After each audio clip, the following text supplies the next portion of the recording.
join me in the Pledge of Allegiance. Pledge allegiance to the flag of the United States of America and to the republic for which it stands, one nation, under God, indivisible, with liberty and justice for all.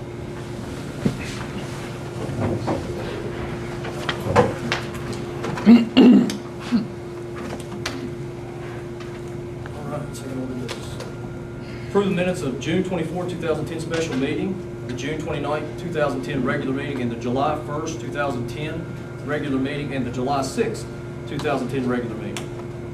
I motion. I'll second. Any questions or comments? All those in favor? Aye. Opposed? May I interject something? It's my fault. Delegations to be heard. I did not remind the president. There'll be other public comments. Yes. Right on the ball. Sorry. Oh, we passed it. My fault. No, it's my fault. I jumped the gun. All right. Public comments. We have Darlene Neal from Hamlin.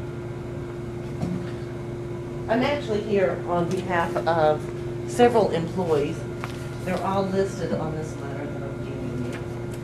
And the purpose is to ask for your days to be reinstated back to 261 days.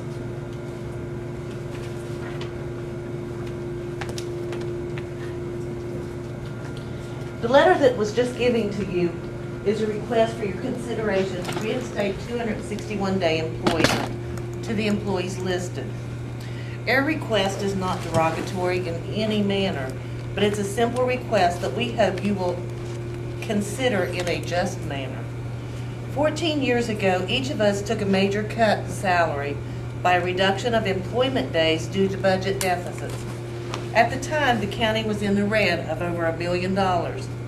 This was devastating to many of us. Members of the board and the superintendent at the time assured us that since cuts were being made across the board, when the county's finances was back in the black, they would not pick and choose who would be allowed additional days, but would also do that uniformly. As time has passed and finances have increased, creating surplus for the last 13 years, we've stood by and watched as additional time has been added to principals, custodians, cooks, and even school secretaries, which has actually given them more days employment in their position than what they had before the cuts were made 14 years ago. We're not here to say that these changes were not needed, but we too struggle to complete our jobs in the timelines given at 240 days. As with all budgets and considering the economy, we understand that you may feel that this is not the time to grant the 21 additional employment days.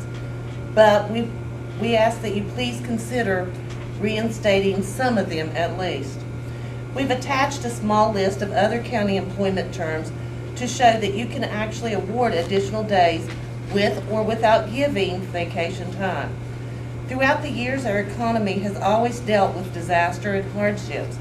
We've worked with the system during each to improve and make our county successful.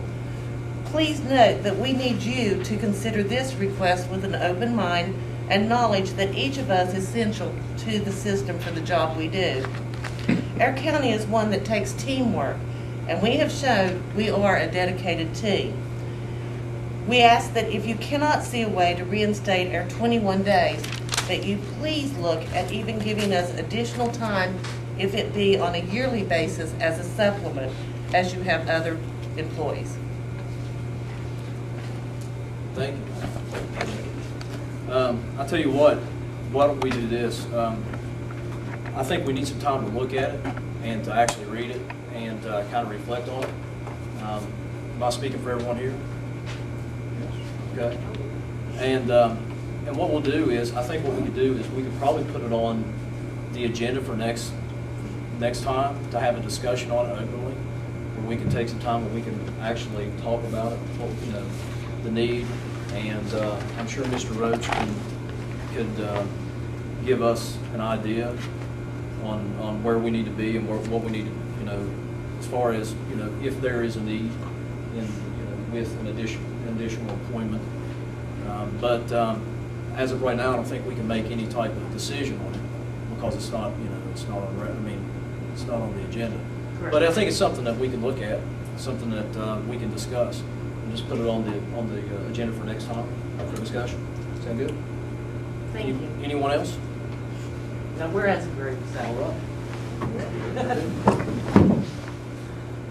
All right. All right, let's go to the administrative section. Adoption of resolution. Resolved that the bylaws and policies printed and codified in the comprehensive document entitled Bylaws and Policies of the Lincoln County Board of Education and online at www.neola.com/Lincoln/WV are hereby adopted, and that all bylaws and policies heretofore adopted by the Lincoln County Board of Education are hereby rescinded. Further to be resolved that in the event any policy, part of a policy, or section of the bylaw is judged to be inconsistent with law, inoperative by a court of competent jurisdiction, or is invalidated by a policy or contract duly adopted by the board, the remaining bylaws, policies, and parts of policy shall remain in full effect. Take notice that the foregoing resolution was adopted by the Lincoln County Board of Education at a public hearing held at Hamlin, West Virginia. Now, Go ahead. bring some information for us here. But I have, I think, I had Mr. Priestley call and was kind of like asking about the interpretation. He was, had an idea, but we wanted to make sure, and I was a little confused myself, based on the previous paragraph that we have in the minutes.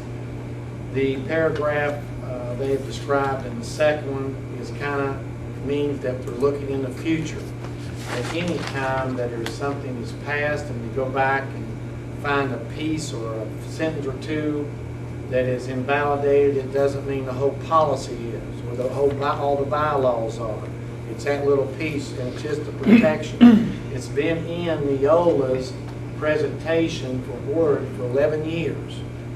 So it's stood, I guess, the test of time, and that's why I'd be hesitant to change anything, because it accurately, apparently, it works. But it is a good question, and it was a little confusing to me, but again, it's all future things that could get us in trouble because we don't remember or realize there's so many policies. So it's for our protection that it's in there. That's all I want to say. Did you all have a chance to look at the bylaws? Yes, sir. Website?